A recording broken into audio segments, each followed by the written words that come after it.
Guarantee নেই, এই সরকারের কোনো গ্যারান্টি নেই। ইমা একটা না একটা ফন্দি বাইর করতে দেখবে, একটা না একটা কাম বাইর করতে দেখবি, ফন্দি বাইর করতে দেখবি। এই দেখো এটা আরো শুরু করে দিন।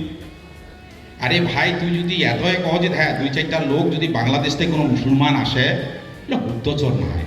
গুপ্তচর তো বোঝায় না যাবে, গুপ্তচর এখানে মুসলমান থাকে, হিন্দুর মধ্যে কত আছে তার জ্বলন্ত উদাহরণ, জ্বলন্ত সাক্ষী আমরা বিভিন্ন কাজে দেখিনি, বিভিন্ন ঘটনায় দেখিনি, বিভিন্ন নামে দেখিনি যে হিন্দুর সংখ্যা সেটা কম নাই।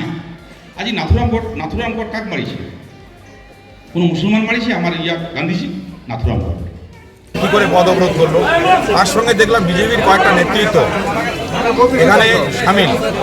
আমাকে দেখে আমি যখন এখানে পরে পদ অবরোধ করে যখন অশান্তি হয় তখন এখানে আমি আসি, তারা ভেগে যায়। যে বাড়িতে গিয়ে ঢুকে সেই বাড়িতে যাওয়ার চেষ্টা করি, সেই জায়গাটায় ভিতর থেকে রড দিয়ে মানে বাড়ি মারে। চিকিৎসক কি আপনাকে রেফার করলো? হ্যাঁ, চিকিৎসক এখান থেকে ছাড়লো, কারণ যেভাবে ফেটে গেছে আর কি, সার্জারির ব্যাপার আছে।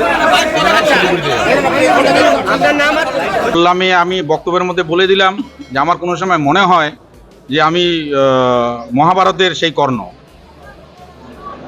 আমার মধ্যে গুণ আছে, আমার মধ্যে কাজ করার মানসিকতা আছে, কাজ করার যোগ্যতা আছে, বারবার আমি প্রমাণ দিছি। কিন্তু অনেক সময় আমাকে হয়তো মানিয়ে নিতে কারো অসুবিধা হয়।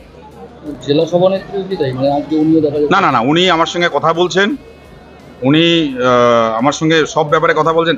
যারা ভালো মানুষ, এই যে এখানে আমার মন্ত্রী চলে আসছে, আমার যুবনেতা চলে আসছে, আমার এমএলএ চলে আসছে, আমার তোমার কি যেন বলে এসটি জেলা সভাপতি চলে আসছে, তারপরে এখানে আমার সংখ্যালঘু আসছে, জয়হিন্দ বাহিনী আসছে, এতগুলো এক ঝাঁক নেতৃত্ব আসে। আর কি লাগে? পাণ্ডবকে তো বেশি লাগে না, 5 ভাই যথেষ্ট। আমার তো 5 থেকে 7-8 হয়ে গেছে।